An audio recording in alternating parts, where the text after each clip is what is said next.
Hello, my friends and family. Kindly sit comfortably and listen to this story. The story title: He broke her here, but fate had other plans. Roland never believed in fate. He believed in control, in precision, in knowing exactly how every moment would unfold. He believed that life was a straight line, not a twisted path full of surprises. Venical, on the other hand, laughed at precision. She thrived in chaos, found beauty in disorder, and believed that fate had a sense of humor sharp enough to cut steel. They met in the most improbable way. Roland was late for a business pitch, his tie crooked, shoes scuffing against the marble floor of the downtown cafe. Venical was late too, but by choice. She strolled in like she owned the place, tripping over nothing, smiling at everyone and no one at the same time.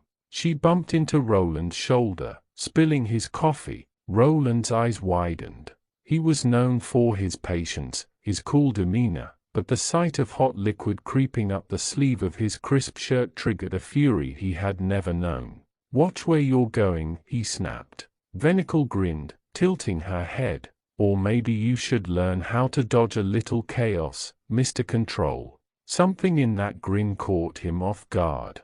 Something in her wild confidence made him forget the coffee, the ruined shirt, the pitch he would now miss. It was dangerous, like looking directly at a hurricane and thinking you could predict which way it would turn. Over the next few weeks, they collided more than once. Not always physically, though that happened often enough to be memorable. Their arguments were loud, full of sparks, and somehow always ended with laughter that made Roland forget what had been anger a moment before. Then came the night that changed everything. Roland, thinking he had finally won her heart, planned an elaborate dinner, candles, jazz music, and a rooftop view that overlooked the city lights. He imagined the moment he would confess everything, how he would tell her that she had invaded every corner of his ordered life and made it vibrate with color. Venical arrived late. Of course, she did. Her hair was wild, her dress clinging in all the wrong but right places. She smiled, and it was enough to make Roland's carefully calculated heart skip beats. But the evening took a turn he had not calculated. Venical laughed at a joke he did not understand. She leaned close, whispered something in his ear, and then, before he could respond, she left. No explanation, no goodbye, just the faint echo of her laughter disappearing into the night. Roland's world collapsed in a way he had never known. Weeks passed. He tried calling, texting, even showing up at places she frequented. Nothing. It was as if she had been swallowed by the city itself. He swore he would forget her. Roland was not a man who failed. He would forget, but fate had other plans. One rainy evening, Roland found himself in a back alley, chasing a lead for a corporate espionage case he was tangled in. He had barely seen the puddles forming on the uneven cobblestones when a figure darted past him, slipping and sliding on the wet surface. The figure collided with him, and the world tilted. It was Venical. Her eyes sparkled, wild as ever, drenched from the rain, holding a briefcase she seemed unwilling to relinquish. "Roland," she panted, "you will not believe what I have stumbled into." Before he could process her words, a shadow moved at the far end of the alley. Two figures, faceless under the darkness, were moving toward them with a precision that screamed danger. Venical laughed, a short, sharp laugh that sounded insane to anyone else. "Seems like fate isn't done with us yet, Mr. Control." Roland realized in that moment that the life he thought he commanded was a lie. Chaos was not only real, it had found a way into his ordered existence, and it wore her face. Roland barely had time to react before the shadows closed in. Venical grabbed his arm and dragged him sideways, narrowly avoiding a steel pipe swinging at their heads. His mind raced, calculating angles, escape routes, exits, but Venical was laughing like the world was a playground and they were the only two allowed to play. "You always overthink everything," she shouted over the pounding rain. "Sometimes, you just run." Roland wanted to argue, wanted to assert that running without a plan was reckless, but a fist slammed into the brick wall mere inches from his face, and he decided silence was safer. They turned a corner and found themselves in a narrow passage lined with overflowing trash cans. Venacle stopped, glanced at him, and smirked. "Okay, I admit it. This isn't my brightest idea." Roland blinked at her. "Not your brightest idea, by far," she said, ducking behind a dumpster. "But it's more fun than spreadsheets, isn't it?" He groaned. "I hate fun when it might kill me." Before they could argue further, the two figures emerged from the shadows. Black suits, no visible faces, and a precise coordination that made Roland's analytical mind shiver. One of them lunged, and Roland reacted instinctively, pushing Venacle out of the way and colliding with the assailant. The man went down with a grunt, but the other was faster. Venacle grabbed a broken pipe from the trash and swung it wildly, hitting the second attacker squarely on the knee. The man yelped and stumbled, cursing under his breath. Roland stared at her, dumbfounded. "You improvise well under pressure," he said, slightly out of breath. "Where did you learn that?" Venacle winked. "Life teaches faster than any classroom." The attackers scrambled, realizing their advantage had vanished. Venacle and Roland took the opportunity to sprint down another alley, their soaked clothes clinging to them, their breaths ragged but hearts pounding with adrenaline, and something else. Something unnamable. They stopped behind a parked van to catch their breath. Roland glanced at Venacle, who was smiling despite the chaos. "Why do you always make danger sound fun?" "Because," she said, tilting her head, "if life is going to hit you with surprises, you might as well dance in the rain while it does." Roland shook his head. "I am not dancing. I am surviving." Venacle laughed. "Semantics, Mr. Control. Semantics." A sudden noise, a soft click, like a camera shutter, made both of them freeze. Roland's eyes scanned the alley. A figure in a long coat leaned against the wall, holding something small and black in their hand. Venacle squinted. "Oh no, that's not good." Roland's stomach sank. He had thought this chase was a random accident, a consequence of being in the wrong place at the wrong time. Now, it seemed deliberate. Someone wanted them here, and everything about it screamed danger. Venacle tugged at his sleeve. "Come on, genius. Plan B." Roland groaned but followed. Plan B, as it turned out, was climbing up a fire escape that led to the rooftops. Rain poured over them, slippery metal threatening to throw them into the alley below. Halfway up, Roland slipped. Venacle's hand shot out, grabbing his wrist just in time. They both teetered on the edge, staring at each other. "You okay?" she asked, breathless, her hair plastered to her face. "I'm fine," he said, though his knees were shaking. "Mostly because I am terrified." Venacle laughed again, a sound that somehow cut through the fear. Terrified is just another word for alive. They reached the roof, wet and exhausted, and for a moment, the city stretched out before them in glittering chaos. Roland couldn't help but notice how much she fit into it, how much chaos had become her element. "You always survive," he said quietly. "Not always," she replied. "But I always make it interesting." A distant siren screamed. Roland's mind immediately jumped to calculations, how far it was, how long before anyone noticed, the probability of escape. Venacle, however, leaned against the low wall, looking down at the alley with a grin. "Do you realize," she said, "that the first time we met, you spilled your coffee on yourself because of me?" Roland looked at her, incredulous. "That was 6 weeks ago. We are being chased by mysterious attackers, and you bring up coffee?" She shrugged. Perspective. Even danger deserves a little humor. Before Roland could respond, the rooftop door burst open. A figure stepped out, silhouetted by the dim light of the stairwell. Roland froze. Venacle stepped forward, squaring her shoulders. It was someone they both knew, someone Roland least expected. Roland, the figure said, voice cold and measured, I've been waiting for you. Venicle's eyes sparkled. Looks like the fun is just beginning. Roland's stomach twisted. The figure on the rooftop was unmistakable. He had expected many things, accidental chases, random attackers, even improbable coincidences, but not this. Not him. Marcellus, Roland said carefully, voice measured. I should have known you'd be behind this. Marcellus's lips curled into a thin smile. You should have. But then again, you never do know anything until it's too late. His eyes flicked toward Venicle. And you are a surprise I didn't expect.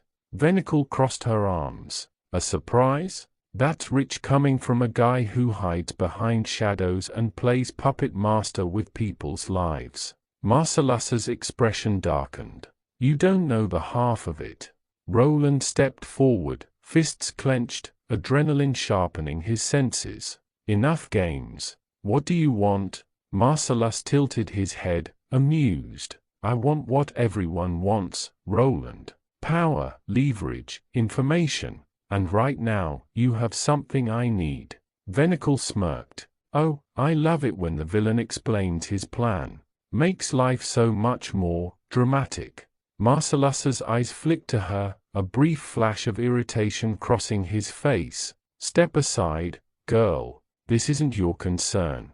Venicle's laugh was sharp and fearless. Everything about this involves me. Remember the coffee incident? I've been involved from the very start. Roland shook his head, exasperated. Venicle, can you focus for 2 seconds? She shrugged, unconcerned. Focus is overrated. Chaos, on the other hand, before Roland could protest further, Marcellus made a move. He lunged, fast and precise. Roland reacted instinctively, but Venicle was quicker. She grabbed a loose metal rod from the rooftop ledge and swung it with perfect timing, knocking Marcellus back. Roland stared at her, stunned. Seriously, how do you do that? She grinned, wiping rain from her eyes. Survival instinct, Mr. Control. Ever heard of it? Marcellus recovered quickly, his face twisted with fury. You think this is a game? You think you can stop me with cheap tricks? Venicle rolled her eyes. Oh, please. Cheap tricks. That was a masterclass in improvisation. Roland noticed movement behind them. Another figure appeared on the adjacent rooftop, silently watching. This wasn't random anymore. They were being hunted, cornered by a network they hadn't even seen yet. He turned to Venicle. We need a plan. She tilted her head, considering. Or we could improvise. Always works for me. Roland groaned. I am surrounded by lunatics. Lunatics who survive, she corrected, flashing a mischievous grin. The rooftop creaked ominously under the pounding rain, and Roland's analytical mind screamed at him to act. He spotted the fire escape on the opposite side, a narrow path leading to a higher building.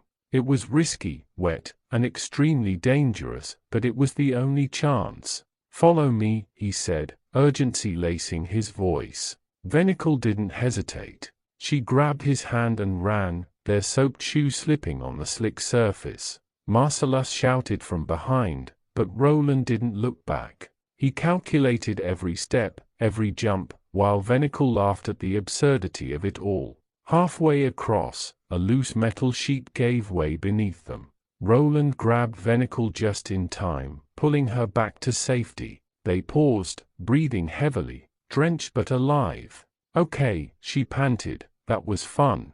But remind me why I ever left my apartment for you? Roland gave her a look that was half exasperated, half incredulous. You could have stayed home, watched a comedy, and avoided almost certain death.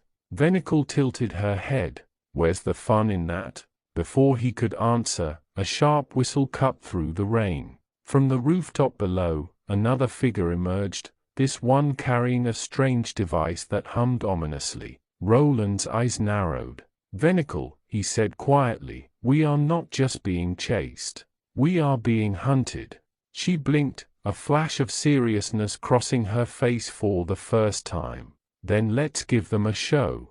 In unison, they charged, sliding across the wet rooftop toward the fire escape. Marcellus and his accomplices followed, relentless and precise, but every move they made was countered by Roland's calculations and Vennicle's unpredictable improvisations. At one point, Vennicle leapt from one rooftop to another, grabbing a pipe midair and swinging it to knock an attacker off balance. Roland watched, heart pounding, mind racing.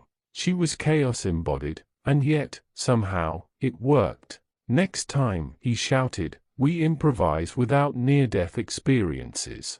Vennicle laughed, her voice carrying over the city. Where's the fun in that, Mr. Control? Roland realized then, as they reached the relative safety of a hidden alley, that fate had indeed intervened. He had thought he controlled his life, his emotions, and the path ahead. But Vennicle had shown him something else, that survival wasn't just about control. Sometimes, it was about embracing the unexpected, the chaotic, and the wild laughter that came with it. As they disappeared into the night, drenched but undefeated, Roland knew one thing with absolute certainty: his orderly world had been shattered. And he didn't hate it. Vennicle nudged him, smirking. Next time, maybe bring coffee. Roland groaned.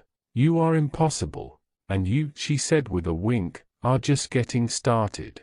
Roland and Vennicle finally found themselves perched on the edge of a quiet rooftop, the city lights flickering like a million tiny witnesses to their chaos-filled night. They were soaked, exhausted, and their hearts were still racing, but for the first time in weeks, they felt alive in a way neither of them had expected.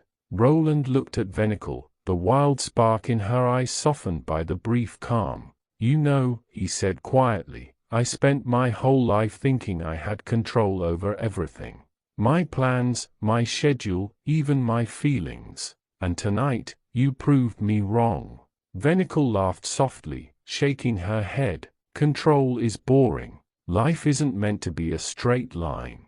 It's messy, unpredictable, and sometimes terrifying. But that's where the real fun is.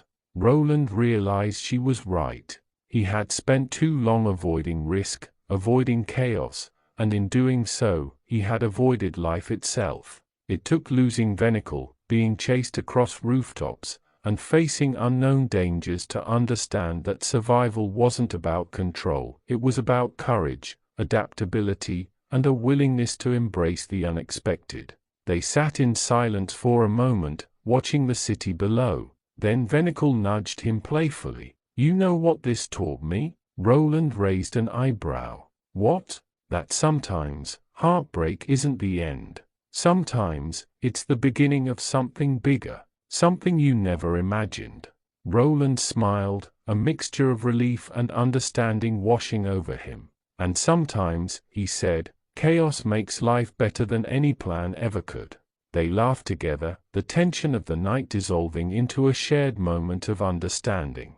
Fate had broken them, twisted their paths, and yet, in that very chaos, it had given them something far more valuable: perspective, resilience, and a story they would never forget. To our audience, what do you think? Was Roland right to cling to control, or should he have embraced Vennicle's chaotic spirit sooner?